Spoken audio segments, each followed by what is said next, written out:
C'est sous forte escorte policière que Jean-Hubert Sellerine s'est envolé vers Saint-Denis à 16h20. Est-ce que Franklin aura droit à un nouveau procès à l'Île-Sœur?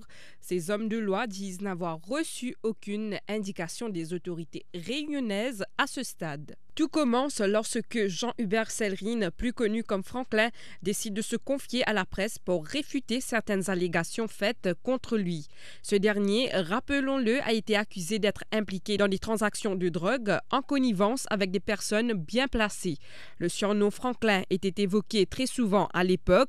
Le 14 janvier 2023, le public a pu mettre un visage sur le nom de cet habitant de Rivière-Noire. Ça, Franklin, c'est mon nom royal, c'est mon vrai nom, c'est Jean-Hubert Sellerine. Je dis mon famille, mais mon grandi parmi les touristes, les étrangers, les blancs, bien occupé nous, bien aidé nous ici. Comment on a réussi jusqu'à là, mon travail.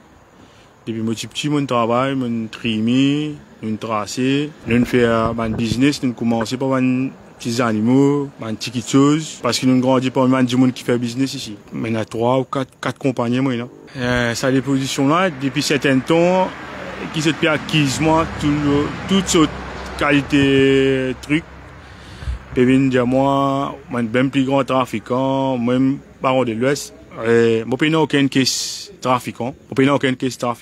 Après quelques jours, un jugement rendu par contumace par le tribunal correctionnel de Saint-Denis le 2 juillet 2021 fait surface.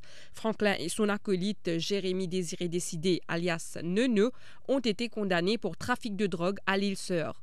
Parallèlement, la commission anticorruption procède au gel des avoirs de Franklin, de ses proches et de ses prête-noms allégués.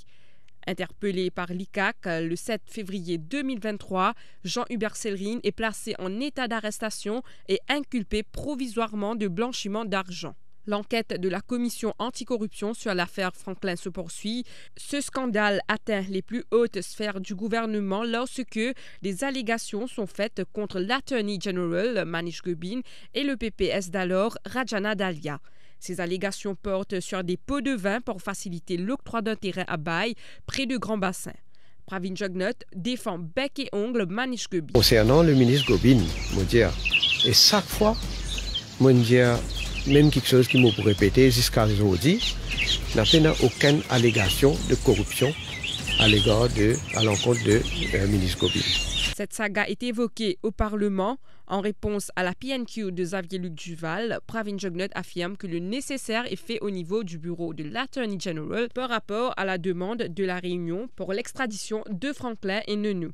On a aussi appris qu'il y a eu une commission rogatoire. Whether in regard to one Mr.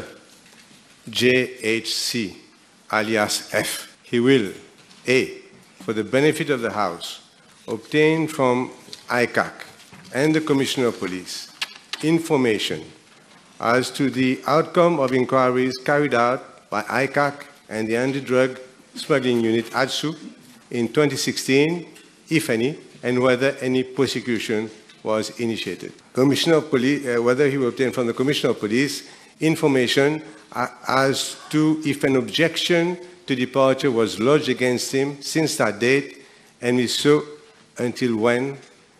And finally, Passport and Immigration Office details of the overseas travels undertaken by the latter since 2016.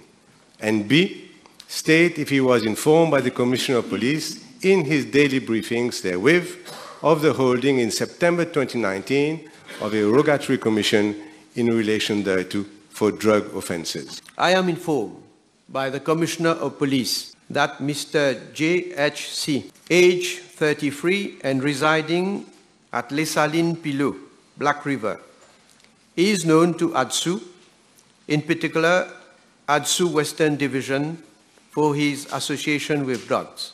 La motion de Franklin réclamant sa remise en liberté conditionnelle a été rejetée par la magistrate Vidya Mungu Jagarnath le 9 mai 2023. Franklin est placé en détention préventive à la prison de Melrose.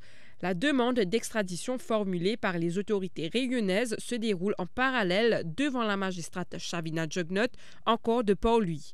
Dans son verdict rendu le 12 janvier 2024, la magistrate Shavina Jugnut ordonne l'extradition de Franklin. Maître Yatin Varma a alors annoncé qu'il allait faire appel de cette décision. Je suis pas surpris par la décision et que nous finissons de discuter, avec nos clients aussi. Et comment au fin des 10 après, au fin de lever, au fin de dire comme ça, qui nous peut contester cette décision-là de la Cour suprême. Or, après plusieurs mois, Jean-Hubert Sellerine est revenu sur sa décision et a consenti à son extradition. Et là-bas, il informe nous qu'il décide pour aller à la Réunion, pour faire face là-bas. Ce qui nous bien comprend, cette décision, c'est pas un aveu de culpabilité, mais l'Indien comme ça, les temps que ça peut prendre, parce que ça ne fait pas du jeu là. C'est la première étape, ça. Je donne un livre avant, après dans l'autre deuxième étape. Et même si, à la fin du jour, nous récidons une case devant la Cour suprême, je vous donne l'appel pour un sincère, c'est un jugement de notre faveur, pour remise en liberté. Et là, du Bureau général, c'est un livre pour le Privy Council. Mais quand il soit vous prend, il dit qu'il vaut mieux y aller et faire face aux conséquences qu'il y a là-bas. Aussitôt, les démarches sont enclenchées pour faciliter l'extradition de Franklin. Quelques semaines plus tard, soit cet après-midi, il sera extradé à l'île de la Réunion.